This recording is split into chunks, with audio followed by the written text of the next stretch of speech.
Hey guys, alam mo ba kung ano ang kayang gawin ng isang simpleng lemon sa katawan mo? Hindi lang ito panghalo sa tubig o patanggal ng lansa.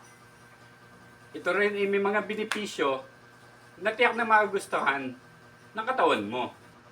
Number 1, mataas ito sa vitamin C. Kaya kung ayaw mong tamaan ng ubot sipon, lemon is the key.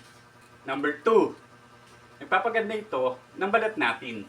May antioxidant ito na panlaban sa tagyawat at nagpapakintab ng skin natin. Number 3, nakakatulong ito sa digestion system natin. Kaya ibig sabihin, goodbye bloated feelings. Number 4, pwede kang pumayat dito sa lemon.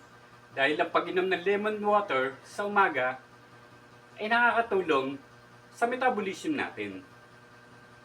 Number 5, at syempre, detox queen to. Nililinis nito ang ating liver at tinatanggal ang mga toxic sa ating katawan. Kaya sa susunod na makakita ka ng lemon sa kusina, huwag mo lang tingnan to. Gamitin mo to.